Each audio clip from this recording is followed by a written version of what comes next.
एक बार फिर आप सभी युवाओं को प्रभु यीशु मसीह के मधुर और मीठे नाम में जय मसीह की।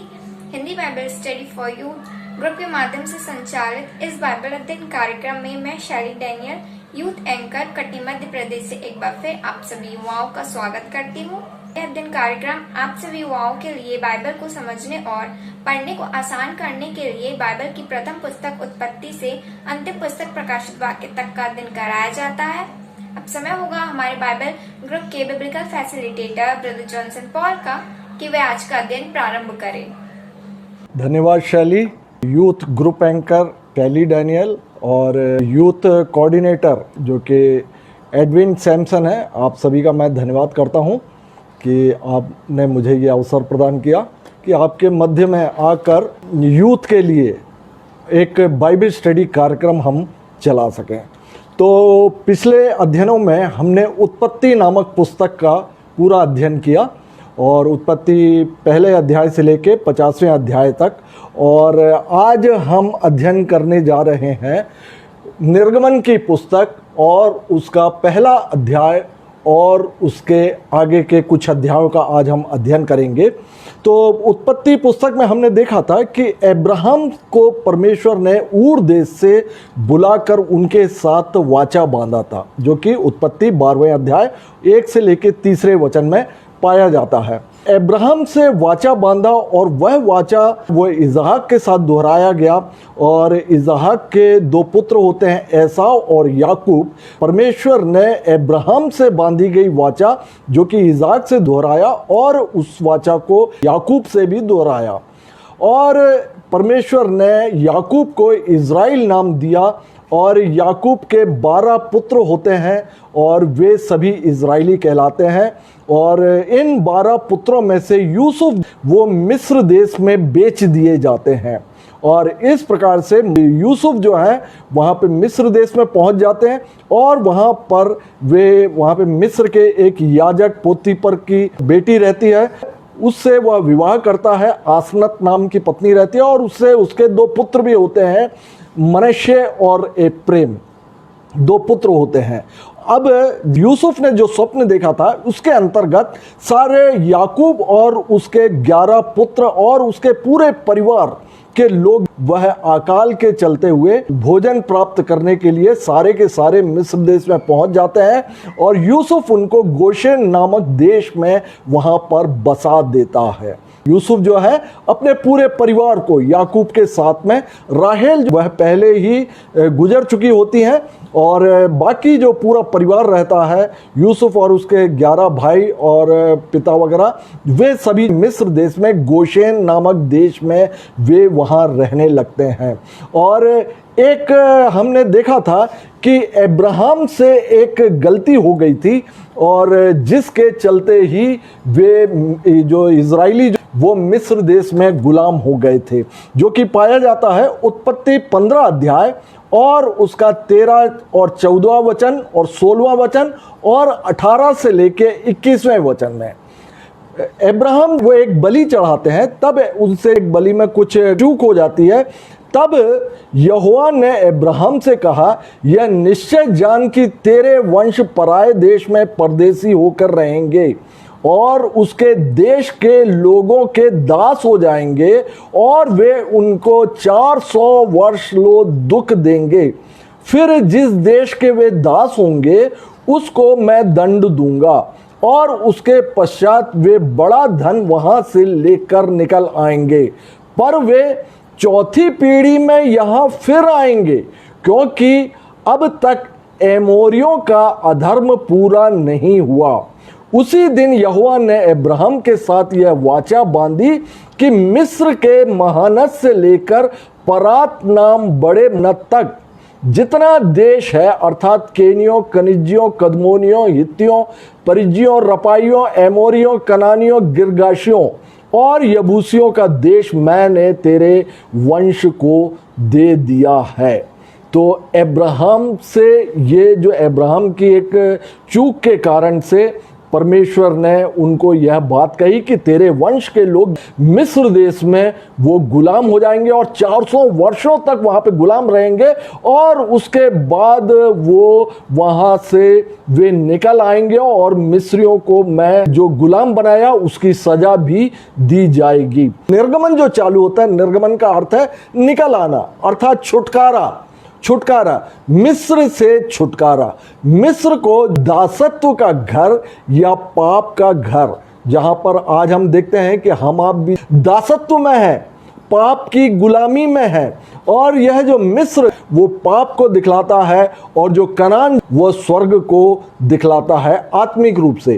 तो यहां पर हम देखते हैं कि परमेश्वर की जो चुनी हुई प्रजा जो इजरायली है वो मिस्र देश से अर्थात पाप की गुलामी से निकलकर कनान देश अर्थात स्वर्ग राज्य में किस प्रकार से प्रवेश कर रहे होते हैं। निर्गमन जो प्रारंभ होता है, आप स्क्रीन में देख सकते हैं कि निर्गमन उसका पहला अध्याय और उसका 8 से लेके 12वां वचन। मिस्र में एक नया राजा गद्दी पर बैठा जो यूसुफ को नहीं जानता था और उसने अपनी प्रजा से कहा, देखो इजरायली हमसे गिनती और सामर्थ्य में अधिक बढ़ गए हैं, इसलिए आओ हम उनके साथ बुद्धिमानी से बर्ताव करें। कहीं ऐसा ना हो कि जब वे बहुत बढ़ जाएं और यदि संग्राम का समय आ पड़े तो हमारे बैरियों से मिलकर हमसे लड़े और इस देश से निकल जाए। इसीलिए उन्होंने उन पर बेगारी कराने वालों को नियुक्त किया कि वे उन पर भार डाल डाल कर उनको दुख दिया करें। तब उन्होंने फिरौन के लिए पितोम और रामसेस नामक भंडार वाले नगरों को बनाया, पर जो जो वे उनको दुख देते गए त्यों त्यों वे बढ़ते और फैलते चले गए, इसलिए वे इजरायलियों से अत्यंत डर गए। यहां पर हम देखते हैं कि 400 वर्षों का जो समय है वो गुजर गया और मिस्र में एक नया राजा अर्थात फैरो वो वहां पर राजगद्दी में बैठता है जो कि यूसुफ को नहीं जानता, अर्थात यूसुफ के कामों को वो नहीं जानता। यूसुफ ने क्या काम किया था? भरपूरी के समय में उन्होंने भंडार गृहों को या स्टोर्स को बनाया था और अनाजों को उसमें भंडारित किया था और अकाल के समय पर उन भंडारों से निकालकर अनाज से अपने पूरे देश के मिस्री प्रजा है उनकी देखभाल और पालन पोषण किया था। तो ये एक बहुत बड़ा काम था जो कि ये नया राजा यूसुफ को नहीं जानता था, अर्थात यूसुफ के इन कामों को नहीं जानता था और वो नहीं जानता था कि ये जो यूसुफ है उसने इतने बड़े काम किया और उन्हीं के ही जनरेशन के लोग हैं जो कि इजरायली हैं। अब देख रहे हैं कि परमेश्वर में मिस्र में रहते हुए इजरायलियों को बहुतायत से बढ़ाया, उनको बहुत जनसंख्या उनकी बहुत ज्यादा बढ़ गई और जिससे कि मिस्री वो इनसे भय खाने लगे कि यदि किसी अन्य राजाओं से युद्ध होता है तो ऐसा ना हो कि ये इजरायली जो कि आज हमारे गुलाम हैं उनके साथ मिल जाएं और वे शत्रुओं के साथ मिलकर हम पर चढ़ाई करें। तो इस वजह से उन्होंने जो मिस्री है उन्होंने इनको कमजोर करना चाहा, कमजोर, क्योंकि ये इजरायली इनकी जनसंख्या बहुतायत से बढ़ रही थी और हम देखते हैं कि उनके जो लड़के जो होते थे, जन्म लड़के, उनको मार डालने की आज्ञा दी गई और जो लड़कियां उत्पन्न होती थी उनको बचा के रखने की आज्ञा दी गई ताकि जो बेटियां वो मिस्र में गुलाम अवस्था में रह के सेवा कर सकें। लेकिन यह जो चाल यह फैरो का ये कामयाब नहीं होता और उसी समय आप देखते हैं कि मिस्र में मूसा का जन्म होता है। आप स्टोरी जानते हैं और इसमें कुछ विशेष बात नहीं है इसलिए मैं इसको नहीं ले रहा हूं। मूसा जो है वो राजमहल में पहुंचा दिए जाते हैं और राजमहल में वहां पे 40 वर्ष रहते हैं। 40 वर्ष रहते हैं और उसके बाद में एक जो इजरायली जो है वो मिस्री को मार देता है और मिस्री जो है अगली बार इजरायली को मार देता है और ये बात जो है इजरायलियों को मालूम पड़ जाती है। तब मूसा वहां से डर कर मिद्यान देश को भागता है। यहां पे राजमहल में रहते हुए जो प्रेरितों के काम उसका 7वां अध्याय और उसका 22वां वचन बतलाता है कि मिस्र में रहते हुए मूसा को सारी विद्याएं सिखलाई गई थी। सारा ज्ञान, सारी विद्याएं वहां पर अलग अलग प्रकार के, बहुत ही प्रकार के, क्योंकि उस ज्ञान का वहां पे भंडार था बोलना चाहिए। हर एक प्रकार के जो टेक्नोलॉजी से लेकर और तंत्र मंत्र से लेकर सभी प्रकार का जो ज्ञान था वो मूसा को सिखलाया गया था। यह नए नियम में प्रेरितों के काम और उसके 7वां अध्याय और उसके 22वें वचन में पाया जाता है। तो इस प्रकार से वह मूसा जो है डर कर मिद्यान देश में चले जाते हैं और मिद्यान देश के याजक जो कि यित्रो नाम से है या रूएल नाम भी दिया गया है।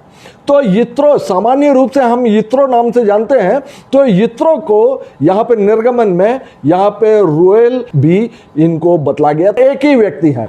तो वहां पर रहते हुए जो मिद्यान के याजक यित्रो उनकी बेटी सिप्पोरा से विवाह कर लेते हैं और उनसे 2 पुत्र भी होते हैं जो कि गेरशोम और एलिएजर। गेरशोम माँ है, गेरशोम ना अलग है और माँ अलग है। तो यहां पर जो मूसा का जो पुत्र है वो माँ है गेरशोम और एलिएजर।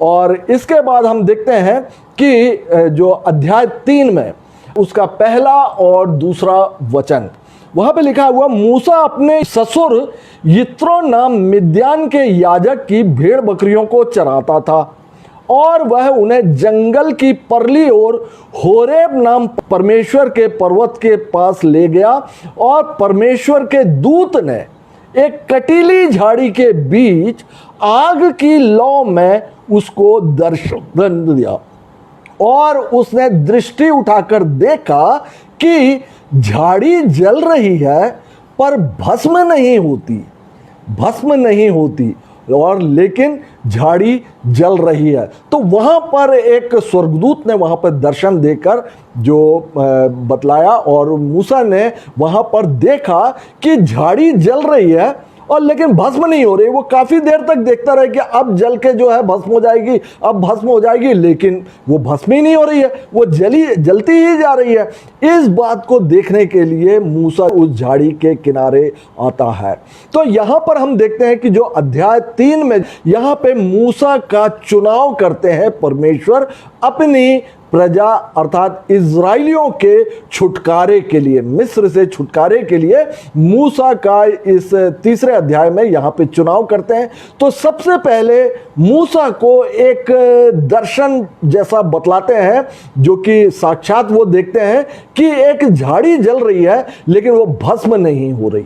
तो इस बात से परमेश्वर ये बतलाना चाहते हैं कि झाड़ी का अर्थ वो इजराइली हैं और भस्म होने का अर्थ है जो उनका कठिन परिश्रम। तो इजराइली मिस्र देश में रहते हुए कठिन परिश्रम कर रहे हैं, लेकिन फेरो उनको कमजोर करना चाहता है, दबा देना चाहता है, लेकिन वो किसी भी रूप में वो दबते नहीं हैं और ना ही कमजोर होते हैं। तो इस बात को मूसा को परमेश्वर ने बतलाया था कि झाड़ी जल रही है पर भस्म नहीं होती। और ये जो दूत है यहां पर, दूत के विषय में आपको मैं एक और बात बतला दूं जो कि निर्गमन में पाया जाता है और उसका 23 अध्याय और उसका 20 और 21वां वचन। परमेश्वर मूसा से बोलते हैं, सुन मैं एक दूत तेरे आगे आगे भेजता हूं। जब ये कनान के मार्ग में थे तब बतलाया गया, सुन मैं एक दूत तेरे आगे आगे भेजता हूं जो मार्ग में तेरी रक्षा करेगा और जिस स्थान को मैंने तैयार किया है उस में तुझे पहुंचाएगा। अर्थात कनान देश में पहुंचाएगा और मार्ग में उसको लीड करने के लिए एक स्वर्गदूत को दिया गया। उसके सामने सावधान रहना और उसकी मानना उसका विरोध ना करना। उस जो दूत है, जो स्वर्गदूत है, जो कि आपको दिखेगा नहीं, लेकिन मैंने उसको तैनात करके रखा हुआ है, और उसकी मानना, उसका विरोध ना करना, क्योंकि वह तुम्हारा अपराध क्षमा ना करेगा, अपराध क्षमा ना करेगा, इसीलिए कि उसमें मेरा नाम रहता है। तो परमेश्वर जो कोई भी स्वर्गदूतों को इस पृथ्वी पे भेजते हैं, परमेश्वर अपना नाम उसको देते हैं। नाम देने का अर्थ होता है अपना अधिकार देना। और स्वर्गदूतों का हम जानते हैं, जैसे कि गैब्रियल जो स्वर्गदूत है, वो संदेशवाहक है, विशेष काम के लिए उसका काम है कि संदेश को पहुंचाना। जैसे कि माता मरियम को यह संदेश दिया गया था कि एक कुंवारी गर्भवती होगी और एक पुत्र जनेगी, और जो माइकल जो है वो युद्ध करने वाला है, जो कि परमेश्वर की प्रजा के निमित्त वह शैतान से आत्मिक युद्ध करता है। तो यहां पर हम देखते हैं कि परमेश्वर बहुत सारे स्वर्गदूतों का इस पृथ्वी पर आगमन बतलाया गया है। और यहां पर भी आप देख रहे हैं कि यहां पर मूसा को भी वह बतलाता है कि झाड़ी, और वह देखता है कि झाड़ी जल रही है और लेकिन भस्म नहीं होती। और इसके बाद हम देखते हैं निर्गमन उसका 3रा अध्याय और उसका 6 से लेके 8वें वचन में, फिर उसने कहा, मैं तेरे पिता का परमेश्वर और अब्राहम का परमेश्वर, इज़ाक का परमेश्वर और याकूब का परमेश्वर हूँ। परमेश्वर मूसा से जब वो पास में आया, जलती हुई झाड़ी के पास में, तब परमेश्वर ने कहा कि मैं जो हूँ अब्राहम का परमेश्वर, इज़ाक का परमेश्वर और याकूब का परमेश्वर हूँ। तब मूसा ने, जो परमेश्वर की ओर निहारने से डरता था, अपना मुंह ढांप लिया। फिर यहोवा ने कहा, मैंने अपनी प्रजा के लोग जो मिस्र में हैं, उनके दुख को निश्चय देखा है, और उनकी जो चिल्लाहट परिश्रम कराने वालों के कारण होती है, उसको भी मैंने सुना है, और उनकी पीड़ा पर मैंने चित्त लगाया है। इसलिए अब मैं उतर आया हूं कि उन्हें मिस्रियों के वश से छुड़ाऊं और उस देश से निकालकर एक अच्छे और बड़े देश में, जिसमें दूध और मधु की धारा बहती है, अर्थात कनानी, हित्ती, एमोरी, परिज्जी, हिव्वी और यबूसी लोगों के स्थान में पहुंचाऊं। यहाँ पर आप देख रहे हैं कि परमेश्वर मैं करके ही यहाँ पर बतला रहे हैं कि फिर उसने कहा, मैं तेरे पिता का परमेश्वर, मैं तेरे पिता का परमेश्वर, इब्राहिम का परमेश्वर, इज़ाक का परमेश्वर और याकूब का परमेश्वर हूँ। मैंने आपको बतलाया कि जो भी स्वर्गदूत आते हैं, परमेश्वर का नाम रखकर आते हैं और परमेश्वर का अधिकार रखकर वे आते हैं। और इसीलिए आप देखेंगे स्वर्गदूतों के द्वारा भी जो है विभिन्न आश्चर्य कर्म वो किए भी जाते हैं। तो यहाँ पर देख रहे हैं कि परमेश्वर ने उनकी चिल्लाहट को सुना और मूसा को ये बता रहा, मूसा जो 400 साल हो गए इजराइलियों को मिस्र में रहते हुए, और याकूब ने परमेश्वर को जाना था और परमेश्वर से उनका एनकाउंटर भी हुआ था, और याकूब के पहले इज़ाक और इज़ाक के पहले अब्राहम। लेकिन याकूब जब मिस्र देश में आ गया और 400 सालों तक वो गोशेन नामक देश में बिल्कुल अलग बसे हुए थे, यूसुफ ने उनको अलग बसा दिया था, उनको मिस्रियों के साथ में मिक्स होने के लिए, मिस्री जो कि मूर्ति पूजक जो थे उनके साथ में मिक्स होने नहीं दिया था। लेकिन गोशेन देश में रहते रहते 400 सालों में, कई पीढ़ियों में परमेश्वर को वो लगभग भूल से गए थे। तो परमेश्वर मूसा को अपना इंट्रोडक्शन देकर बतलाते हैं, क्योंकि मूसा जानता है कि मिस्र देश में बहुत से ईश्वर हैं, बहुत से ईश्वर है, और वो ये जानता है कि इजरायली जो वो जिस परमेश्वर की बात करते हैं उसको कभी किसी ने देखा भी नहीं है। इसीलिए परमेश्वर अपना वहां पे परिचय देते हैं कि मैं तेरे पिता का परमेश्वर, अब्राहम का परमेश्वर और इज़ाक का परमेश्वर और याकूब का परमेश्वर हूं। और उन्होंने मिस्र देश में उनकी चिल्लाहट को सुना है, और अब जो परमेश्वर इस गुलामी से निकालकर उनको दूध और मधु की धारा बहने वाला देश, ये अक्सर आता है, दूध और मधु की धारा बहने वाला देश। ये जो दूध और मधु। दूध का अर्थ यहां पर ऐसा नहीं है कि वहां पे नदी में जो है दूध बह रहा है और मधु जो है या हनी जो है वो बह रहा है। पढ़ने से कुछ ऐसा ही लगता है कि उस बड़े देश में जिसमें दूध और मधु की धारा बहती है, तो यहां पे दूध का अर्थ यह है जो कनान देश है वहां पर भरपूरी से चारागाह है और जानवरों को चरने के लिए बहुत अच्छा चराइया है और घास वगैरह है। इजरायली जो थे वो अब्राहम के समय से ही चरवाहे थे, तो ये चरवाहों के लिए बहुत अच्छी भूमि है। वो जब चरवाही करवाएंगे और इनके जो मवेशी वो हरी हरी चराइयों में चरेंगे तो वे बहुत सारा दूध देंगी। और दूसरी बात है मधु। मधु जो हनी जो है, तो इसका अर्थ होता है कि जो कनान देश में वहां पर खजूर के पेड़ बहुतायत से हुआ करते थे। खजूर के पेड़, खजूर वो डार्क ब्राउन कलर का होता है और खजूर से एक प्रकार का पेय पदार्थ बनाया जाता है, पीने का एक द्रव्य बनाया जाता है जो कि बहुत गाढ़ा होता है और वो उसको देखने से लगभग ये हनी के जैसे या शहद के जैसे या मधु के जैसे वो दिखता है। इसीलिए इनडायरेक्ट रूप से यहां पर बतलाया गया कि उस बड़े देश में जिसमें दूध और मधु की धारा बहती है। मैंने आपको पिछले अध्ययनों में भी बतलाया कि जो परमेश्वर का वचन वो प्रतीकात्मक रूप से लिखा गया है ताकि जिसके कान हो वो सुन ले और जिसकी आंखें हैं वो देख ले। तो इनको थोड़ा सा समझना बूझना पड़ता है और इसी प्रकार के गाइडेंस की आपको आवश्यकता पड़ेगी। और आगे हम देखते हैं निर्गमन की पुस्तक, उसका 3रा अध्याय और 13 से लेके 15वां वचन। मूसा ने परमेश्वर से कहा, जब मैं इजराइलियों के पास जाकर उनसे यह कहूं कि तुम्हारे पितरों के परमेश्वर ने मुझे तुम्हारे पास भेजा है।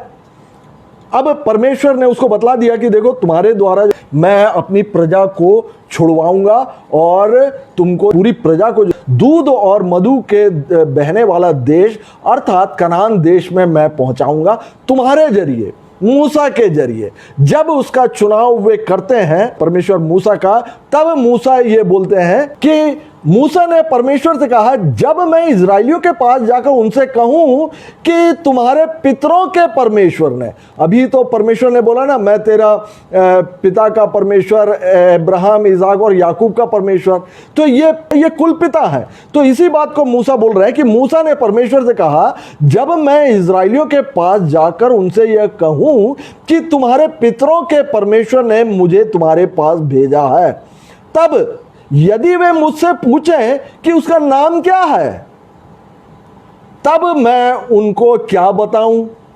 परमेश्वर ने मूसा से कहा, मैं जो हूं सो हूं।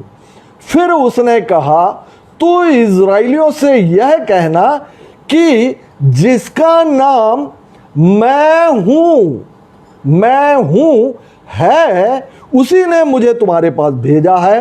देख, सदा तक मेरा नाम यही रहेगा और पीढ़ी पीढ़ी में मेरा स्मरण इसी से हुआ करेगा।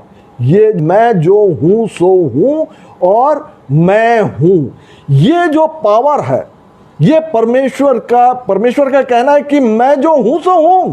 तुम मेरे बारे में क्या जान सकते हो। बाद के समय कालों में हम देखते हैं कि परमेश्वर ने मूसा को अपने गुणों के आधार पर अपने आप को प्रकट किया था मूसा कर कि परमेश्वर दयालु, अनुग्रहकारी और विलंब से कोप करने वाला, इस प्रकार से। तो बाद में यीशु मसीह का भी वचन पाया जाता है कि परमेश्वर को कभी किसी ने नहीं देखा और एकमात्र पुत्र ने उसको प्रकट किया हुआ, क्योंकि परमेश्वर को कोई देख नहीं सकता। तो यहां पर हम देखते हैं कि ये जो मैं जो हूं सो हूं, ये जो है परमेश्वर का नाम यहां पर बतलाया गया।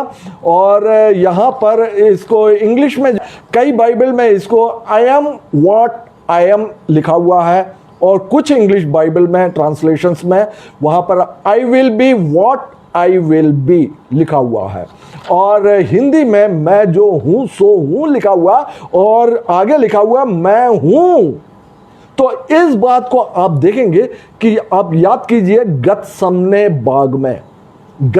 बाग में नए नियम में जब यीशु मसीह को पकड़ने के लिए महायाजक के सैनिक वगैरह आ गए थे, जहां पर कि पतरस ने जो है उसका कान भी काट लिया, मलखुस नामक एक व्यक्ति का कान भी काट लिया था। तो जब वो पकड़ने के लिए आ रहे थे तब यीशु मसीह ने जान लिया कि मेरा जो समय आ गया है, और यीशु मसीह ने बढ़कर उनसे पूछा कि तुम किसको ढूंढते हो। तब उन्होंने बोला कि हम यीशु नासरी को ढूंढते हैं। तब यीशु मसीह ने बोला मैं ही हूं। और उस समय आप देखेंगे कि वहां पर जो कि यूहन्ना 18 अध्याय और उसके 5वें वचन में पाया जाता है कि जो सैनिक थे वो पीछे हटे और पीछे की ओर गिर गए इस मैं ही हूं के पावर में।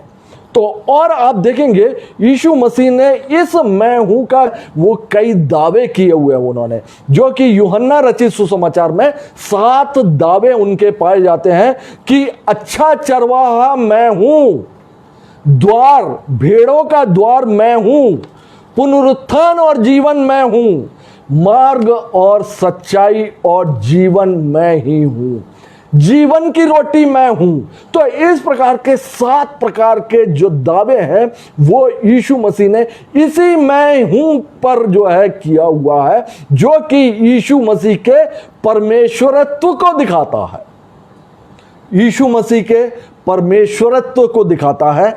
अब हम चलते हैं जो यहां पर लिखा हुआ है, मैं जो हूं सो हूं।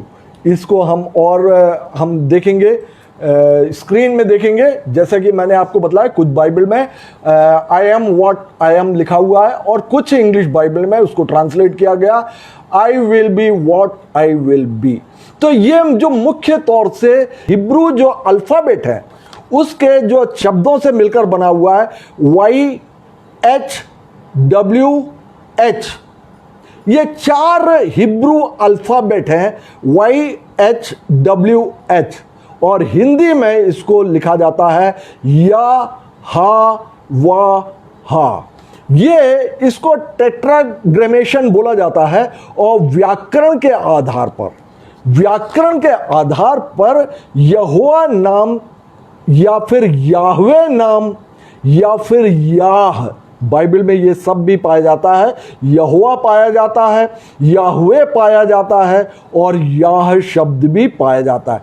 वास्तव में क्या हुआ कि ये जो YHWH, ये जो हिब्रू शब्द है, इसको लोग इसको आज प्रोनाउंसिएशन इसका सही रूप से नहीं जानते। कारण जो लगभग यीशु मसीह से 300 साल पहले की बात है, अर्थात 300 BC में यहूदी लोग जो हुआ करते थे वो परमेश्वर के इस नाम को अत्यंत आदर के कारण वे इस नाम का प्रोनाउंसिएशन नहीं लेते थे, और वो जब कभी धर्मशास्त्र पढ़ते थे तो इस शब्द को वो लोग स्किप कर जाते थे, और उस जगह पर वो यहूदी वो अदोनाई शब्द लेते थे, या फिर वहाँ पर हिंदी में उसको प्रभु बोला गया है। और इसीलिए आप देख सकते हैं कि कई हिंदी बाइबल में भी आपको यहोवा शब्द मिलेगा, और कई जो बाइबल में यहोवा के स्थान पर प्रभु शब्द लिखा हुआ वहाँ पर मिलेगा। परमेश्वर सर्वोच्च परमेश्वर है, ये सर्वोच्च परमेश्वर है, और ये जो मिस्र देश में सबसे बड़े देवता को जो एल शब्द से एल शब्द से संबोधित किया जाता है, क्योंकि मिस्र देश में अनेक प्रकार के देवी देवता हुआ करते थे, उनमें सबसे बड़ा ईश्वर जो होता था या देवता जो होता था उसे एल शब्द से बतलाया जाता था। और परमेश्वर ने भी अपना जो अपनी प्रजा को बतलाने के लिए एल शब्द का भी उपयोग किया, जो कि आप स्क्रीन में देख सकते हैं कि बाइबल में जैसे पाया जाता है हिब्रू वर्ड्स हैं एल एलियोन अर्थात परम प्रधान परमेश्वर, एल ओलाम सनातन परमेश्वर, अल शद्दाई सर्वशक्तिमान परमेश्वर, और आप देख सकते हैं कि अता एल रोई सर्वदर्शी परमेश्वर, एल एलोहे इज़राइल इज़राइल का परमेश्वर। और आप देख सकते हैं कि जो स्वर्गदूतों के नामों के पीछे भी वो एल लगता था, जैसे कि गैब्रिएल, मिकाएल। तो ये सर्वोच्च परमेश्वर को वह दर्शाता है। और इसके बाद हम देखते हैं कि जो यहोवा शब्द है और परमेश्वर ने अपने गुणों के आधार पर जो प्रकट किया हुआ है वो किया हुआ है यहोवा बारा, अर्थात सृष्टिकर्ता परमेश्वर। और यहोवा यिरे, उपाय करने वाला परमेश्वर। यहोवा निसी, यहोवा हमारा झंडा है। यहोवा रोही, परमेश्वर मेरा चरवाहा। यहोवा रोफेका, चंगा करने वाला परमेश्वर। यहोवा सिदकेनु, परमेश्वर हमारी धार्मिकता। और इसी प्रकार से हमने देखा कि जो एल शब्द जो सर्वोच्च के लिए है और दूसरा जो यहोवा शब्द है, इन्हीं से ही जो कि यहाँ पर मैं जो हूँ सो हूँ मैं पाया जाता है, परमेश्वर ने अपने विभिन्न गुणों के आधार पर मनुष्यों पर प्रकट किया। और जो यहोवा वर्ड है, मैंने बताया कि याहवे, यहोवा या याह की स्तुति करो, भजन संहिता में पाया जाता है, याह की स्तुति करो। तो यह जो नाम है, आप जो अलग अलग कुछ नबियों के नामों के जो पीछे तरफ भी लगते हुए आप देखेंगे, जैसे कि यशाया, यिर्मया। तो आप देख रहे हैं कि जो एल शब्द है जो स्वर्गदूतों के पीछे लगता है, पीछे लग रहा है, गैब्रिएल, मिकाएल। और यहाँ पर भी जो याह जो शब्द है वो नाम के पीछे, परमेश्वर का नाम वो पीछे लगाते हुए हम देख सकते हैं। तो अब हम देखते हैं कि परमेश्वर वो उन्होंने अपना नाम वगैरह भी बतला दिया और सब कुछ। जो मूसा ने जो प्रश्न किया था कि जब मैं इजराइलियों के पास जाऊंगा और मैं बोलूंगा कि तुम्हारे पितरों के परमेश्वर ने मुझे भेजा है तो उसका नाम क्या है, जब वो पूछेंगे तो मैं क्या बतलाऊं। तो यहाँ पर परमेश्वर ने इन सब बातों को बतलाया। और आगे हम देखते हैं कि मूसा इसके बाद और भी प्रश्न करते हैं, जो कि निर्गमन उसका 3 अध्याय और उसका 11 और 12वें में मूसा ने परमेश्वर से कहा, मैं कौन हूं जो फिरौन के पास जाऊं और इजराइलियों को मिस्र से निकाल लाऊं। तो परमेश्वर ने उसने कहा निश्चय मैं तेरे संग रहूंगा और इस बात का कि तेरा भेजने वाला मैं हूं, तेरे लिए यह चिन्ह होगा कि जब तू उन लोगों को मिस्र से निकाल चुके तब तुम इसी पहाड़ पर परमेश्वर की उपासना करना।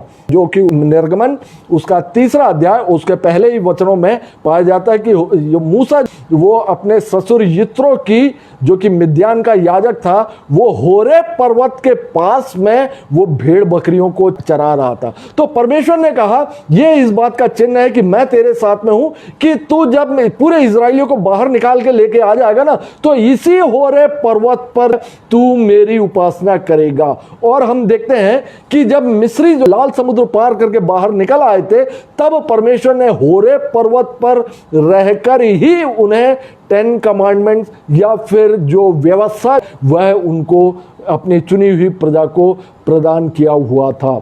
इस प्रकार से हम देखते हैं कि पहले तो परमेश्वर जो मूसा जो है परमेश्वर का नाम पूछते हैं, उसके बाद बोलते हैं कि भाई मैं आखिर हूं कौन, मेरी क्या जवाबदारी है, कि मैं आखिर कौन हूँ, इजराइलियों को कौन लगता हूँ कि मेरी जो जवाबदारी बनती है कि मैं जो है इजराइलियों को वहां से निकाल लाऊं। तब परमेश्वर उसको ढाढ़स बता के बोलता है कि मैं तुम्हारे साथ में रहूंगा। और मूसा सेटिस्फाई नहीं होता है और मूसा फिर निर्गमन और उसका 3 अध्याय और उसका 13 और 14वें वचन में बोलते हैं, जब मैं इजराइलियों के पास जाकर उनसे यह कहूं कि तुम्हारे पितरों के परमेश्वर ने मुझे तुम्हारे पास भेजा है, तब यदि वे मुझसे पूछे कि उसका नाम क्या है, तब मैं उसका क्या बतलाऊंगा। परमेश्वर ने मूसा से कहा मैं जो हूं सो हूं। तो इस बात को हमने देखा। तो यहां पर मैं आपको यह बतलाना चाहता हूं कि मूसा वहां पे 5 प्रश्न करते हैं, 5 प्रकार के प्रश्न करता है और उसके बाद भी मूसा सेटिस्फाई नहीं होता और जाने के लिए एग्री नहीं होता। कारण क्या है, मूसा को मालूम रहता है कि मैं मिस्र देश में जाऊंगा तो वहां मेरा कत्ल का मेरा जुर्म है, वहां पर कत्ल का वो भय खाता रहता है। और वो इंसानी भय खाता रहता है, जबकि परमेश्वर इसको ढाढ़स देते रहते हैं।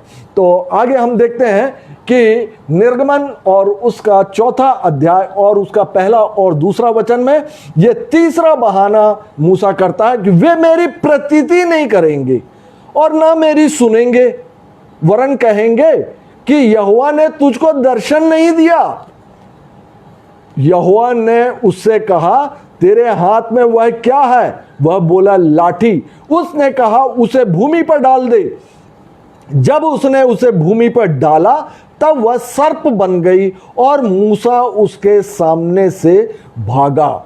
जो मूसा जो है फिर परमेश्वर से बोल रहे हैं कि वे लोग मेरा विश्वास नहीं करेंगे। वो लोग बोलेंगे कि तुमको जो दर्शन वर्शन नहीं दिया है, तुम जो है यहाँ से कत्ल करके भागे हुए व्यक्ति हो, तुम जो है बहाना कर रहे हो।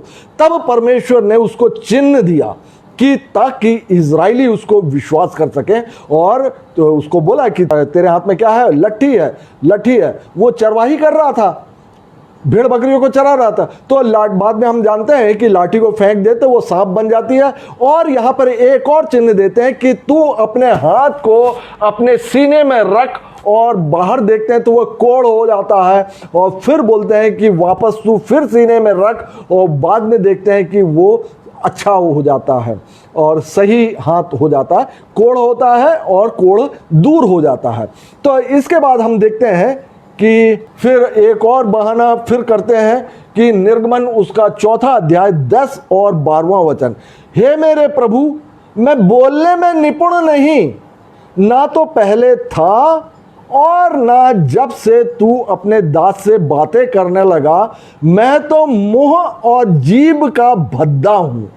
अर्थात बोलने में मैं निपुण नहीं हूं, अर्थात मैं हकलाता हूं, या मैं उतना, मेरे को कॉन्फिडेंस नहीं है, उतना मैं बोल नहीं पाता हूं, और या फिर मैं हकलाता हूं।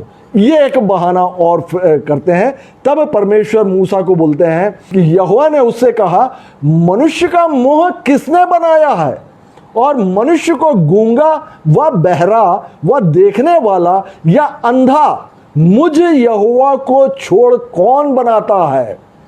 अब जा, मैं तेरे मुख के संग होकर जो तुझे कहना होगा वह तुझे सिखलाता जाऊंगा।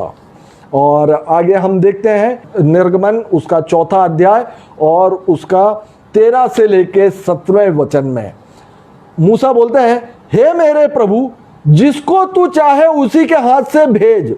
इतना सब कुछ परमेश्वर अपना नाम बतला दिया, बोल दिया मैं तेरे संग रहूंगा, उसको चिन्ह भी दे दिया।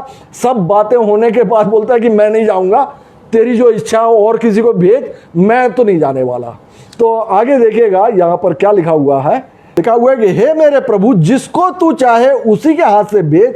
तब यहोवा का कोप मूसा पर भड़का, परमेश्वर क्रोधित हुए और उसने कहा, क्या तेरा भाई लेवी हारून नहीं है? मुझे तो निश्चय है कि वह बोलने में निपुण है, इसीलिए तू उसे ये बातें सिखाना, और मैं उसके मुख के संग और तेरे मुख के संग होकर जो कुछ तुझे करना होगा वह तुझको सिखलाता जाऊंगा, और वह तेरी ओर से लोगों से बातें किया करेगा, और वह तेरे लिए मुँह और तू उसके लिए परमेश्वर ठहरेगा। तू इस लाठी को हाथ में लिए जा और इसी से इन चिन्हों को दिखाना। तब परमेश्वर क्रोधित भी हो गया और वहां पर हारून को भी चुना गया कि हारून वह उसके लिए नबी सा ठहरेगा। अर्थात इसने बोला था ना कि मैं भद्दे होंठ वाला हूं, मैं बोल नहीं सकता, मैं हकलाता हूं, तो ये सब बोले कि ठीक है, जबकि परमेश्वर ने पहले बोला था कि मैं तेरे मुख से होकर बात करूंगा, और उसके बाद भी मूसा तैयार नहीं होते हैं। तब हारून को तैयार करते हैं कि बोले कि तू मेरा चुना हुआ पात्र है, मैं तुझसे ही बात करूंगा। तू अपने बड़े भाई हारून को, तो है जो मैं तुझे दिखलाऊंगा, जो सिखलाऊंगा, उसको तू जो हारून को सिखलाना। तो इस प्रकार से मूसा और हारून का चुनाव होता है। और हारून तो मिस्र देश में रहता है और मूसा वो मिद्यान देश में रहते हैं, और मिद्यान देश में यहाँ पे उनकी पत्नी और 2 बेटे भी हो जाते हैं। तब परमेश्वर का ये आदेश पाकर ये मिस्र देश की ओर लौटते हैं मूसा, उनकी पत्नी और उनके बेटे। तब की एक घटना है जो कि निर्गमन और उसका 4 अध्याय और उसका 24 से लेके 26वां वचन।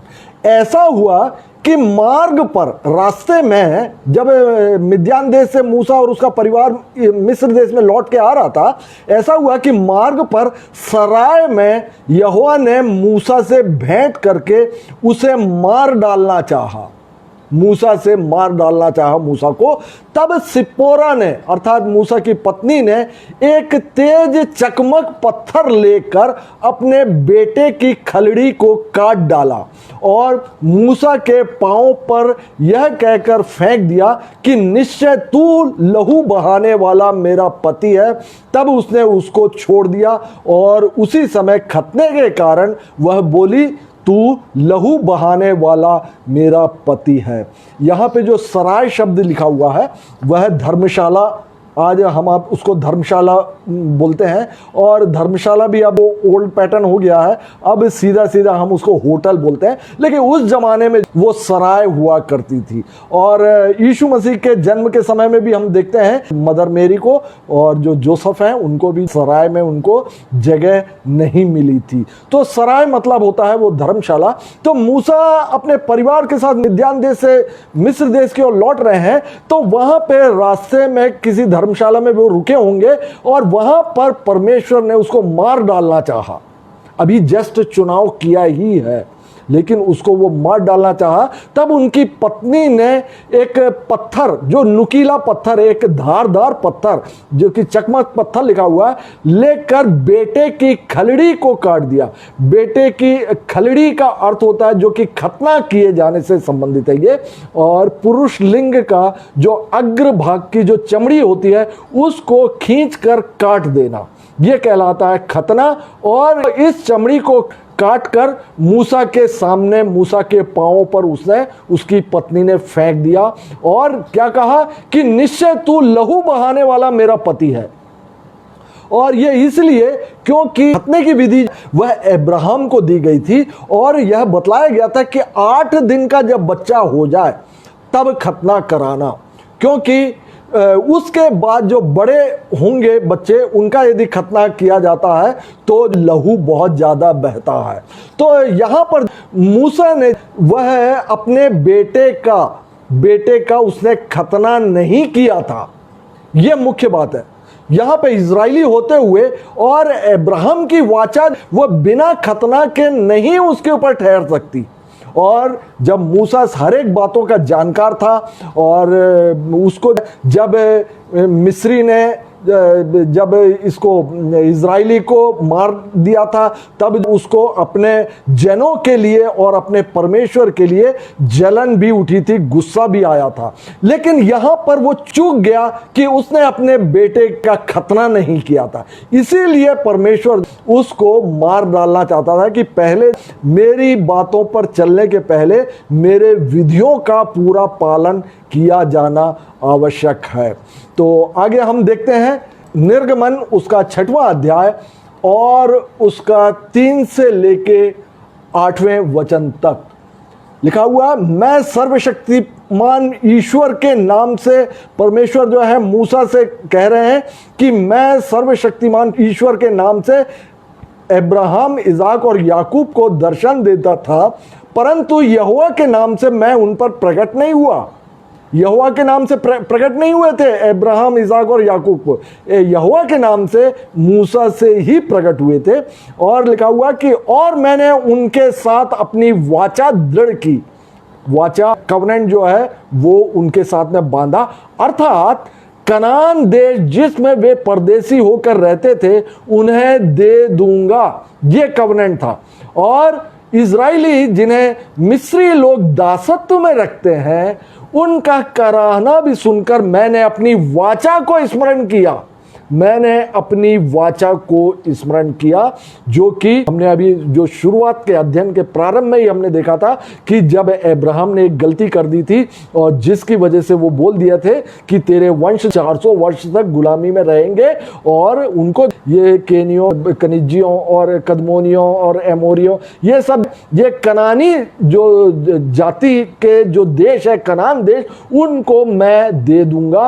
और अब्राहम से वहीं पे बोल दिया कि 400 वर्ष के बीतने पर जो तेरी जो वंश है वो मिस्र देश से बहुत सा धन लेकर वहां से निकल भी आएंगे। तो इस वाचा को यहां पर परमेश्वर ने स्मरण किया, जो कि अब्राहम से जो बांधा गया था। तो लिखा हुआ है, इस कारण तू इजराइलियों से कह कि मैं यहोवा हूं और तुमको मिस्रियों के बोझों के नीचे से निकालूंगा और उनके दासत्व से तुमको छुड़ाऊंगा और अपनी भुजा बढ़ाकर और भारी दंड देकर तुझे छुड़ा लूंगा और मैं तुमको अपनी प्रजा बनाने के लिए अपना लूंगा और मैं तुम्हारा परमेश्वर ठहरूंगा और तुम जान लोगे कि मैं तुम्हारा परमेश्वर यहोवा हूं, जो तुम्हें मिस्रियों के बोझों के नीचे से निकाल ले आया। और जिस देश के देने की शपथ मैंने अब्राहम, इसहाक और याकूब से खाई थी, उसी में मैं तुम्हें पहुंचा कर उसे तुम्हारा भाग कर दूंगा। मैं तो यहोवा हूं। तो आप देख रहे हैं कि यहां पर मूसा से भी जो उनके पितरों से दोहराई, अब्राहम, इसहाक और याकूब से जो दोहराई गई वाचा को यहां पे मूसा को भी बतला रहे हैं कि इस वाचा के कारण ही मैं बाहर निकाल रहा हूं और उनको कनान देश मैं दूंगा। इसके बाद आप देखेंगे निर्गमन और उसका 6वां अध्याय 16 से लेके 23वें वचन में, आपके स्क्रीन में नहीं है, वहां पर लेवी के पुत्र के बारे में दिया गया। लेवी अर्थात कौन? याकूब के 12 पुत्र थे और याकूब के 12 पुत्रों में सबसे बड़ा पुत्र था रूबेन, और फिर शिमोन, फिर लेवी और फिर यहूदा। तो जो लेवी जो पुत्र था उसको परमेश्वर ने अपनी सेवकाई के लिए, अपने टैबरनेकल की सेवकाई के लिए परमेश्वर ने चुन लिया था और उसी में से लेवी के ही पुत्रों में से, जनरेशन में से महायाजक हुआ करते थे। और यहूदा के गोत्र से वो राजा हुआ करते थे, राजा दाऊद और बहुत सारे राजा, और अंत में राजाओं के राजा जो यीशु मसीह भी यहूदा के गोत्र से हुए। तो आप देखेंगे कि यहां पर लेवी के पुत्रों का वर्णन है कि लेवी के 3 पुत्र थे, गेरशोन, कहात और मरारी। इनमें जो कहात जो था उससे अमराम पैदा होते हैं और अमराम से ही हारून, मूसा और इन दोनों की एक बहन जो कि मरियम, ये पैदा होते हैं। तो यहां पर मूसा और हारून का जनरेशन यहां पे बतलाया गया कि मूसा और हारून वो लेवी गोत्र के थे, अर्थात हारून और मूसा के पिता अमराम और अमराम के पिता कहात और कहात के पिता लेवी, और लेवी के भी यदि पिता बोल रहे हैं तो याकूब आएंगे। तो इस प्रकार से हम देखते हैं कि यहाँ पर एक जनरेशन के बारे में लेवी का कुल बहुत महत्वपूर्ण है बाइबल में। दूसरा, यहूदा का कुल भी बहुत महत्वपूर्ण है, क्योंकि जो लेवी के कुल से ही याजक और महायाजक हुआ करते थे और यहूदा के गोत्र से राजा हुआ करते थे। और पुराने नियम में यहूदियों का यह विश्वास था कि आने वाला जो मसीहा होगा वो राजा भी होगा और वो महायाजक भी होगा। लेकिन जब यीशु मसीह आए, इसलिए यहूदियों के लिए वो ठोकर का कारण थी। यीशु मसीह एक बढ़ई के घर में पैदा हुए और उन्होंने देखा कि ना तो ये राजा है, और आप देख रहे हैं कि उनके जो क्रूस के ऊपर लिखा भी था कि ये यहूदियों का राजा है। हम अब जानते हैं कि ये दोनों ही बातें यीशु मसीह में पूरी होती हैं, महायाजक होना और राजाओं का राजा होना, और ये दोनों बातें ही यीशु मसीह में पूरी होती हैं, इसलिए भी वो मसीहा है। यीशु मसीह, यीशु जो है वो मसीहा है। और आगे हम देखते हैं निर्गमन उसका 7वां अध्याय और उसका 1 से लेके 5वें वचन में। तब यहोवा ने मूसा से कहा, सुन, मैं तुझे फिरौन के लिए परमेश्वर सा ठहराता हूं और तेरे भाई हारून तेरा नबी ठहरेगा। जो जो आज्ञा मैं तुझे दूं वही तू कहना। हारून उसे फिरौन से कहेगा जिससे वह इज़राइलियों को अपने देश से निकल जाने दे, और मैं फिरौन के मन को कठोर कर दूंगा और अपने चिन्ह और चमत्कार मिस्र में बहुत से दिखाऊंगा। तो भी फिरौन तुम्हारी ना सुनेगा, और मैं मिस्र देश पर अपना हाथ बढ़ाकर मिस्रियों को भारी दंड देकर अपनी सेना अर्थात अपनी इज़राइली प्रजा को मिस्र से निकाल लूंगा। और जब मैं मिस्र पर हाथ बढ़ाकर इज़राइलियों को उनके बीच से निकालूंगा, तब मिस्री जान लेंगे कि मैं यहोवा हूं। परमेश्वर ने मूसा को पहले ही पूरी बातें बतला दी, और बात के समय कालों में हम जानते हैं कि मूसा के द्वारा परमेश्वर ने जो 10 वहां पर मिस्र देश में चमत्कार दिखलाए, या 10 प्लेग या 10 विपत्ति वहां पर दिखाए। जो पहली विपत्ति थी नदी का पानी का रक्त बन जाना, और अंतिम जो विपत्ति थी वो पहलौठे की मृत्यु हो जाना। और यहां पर देखेंगे आप, लिखा हुआ है कि मैं भारी दंड देकर अपनी सेना को अर्थात अपनी इज़राइली प्रजा को मिस्र देश से निकाल लूंगा, अपनी सेना को। इसलिए हम कहते हैं ना, सेनाओं का यहोवा, सेनाओं का यहोवा। तो उसकी सेना कौन है? उसकी सेना है इज़राइली। और कई जो इंटरप्रिटेटर्स हैं वो लोग परमेश्वर की इस सेना को स्वर्गदूत भी बोलते हैं, लेकिन यहाँ पे बहुत क्लियर लिखा हुआ है, जो आप स्क्रीन में देख सकते हैं कि लिखा हुआ है कि पर अपना हाथ बढ़ाकर मिस्रियों को भारी दंड देकर अपनी सेना अर्थात इज़राइलियों को, अपनी इज़राइली प्रजा को मिस्र देश से निकाल लूंगा।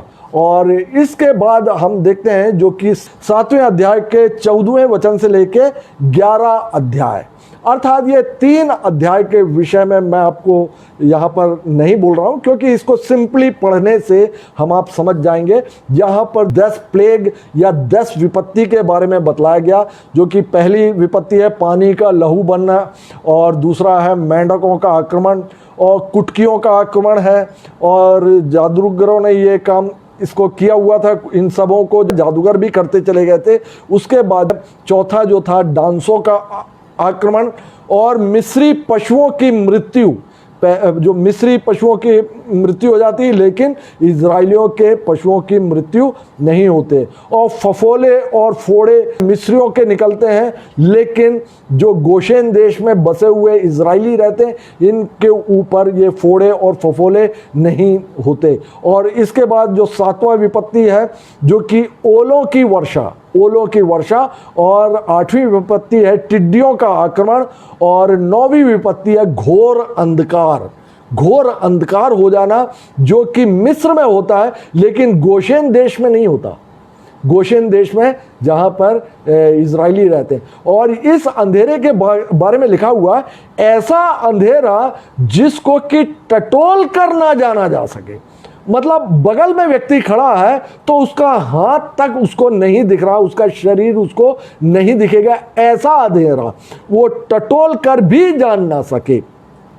और अंतिम विपत्ति जो कि पहलौठा का मृत्यु है, इसमें हम देखते हैं कि मिस्रियों के सारे पहलौठे मारे जाते हैं, और यहाँ तक कि फ़ैरो का भी पहलौठा वो मारा जाता। तब जो है इज़राइलियों को वो निकल जाने की अनुमति प्रदान करते हैं।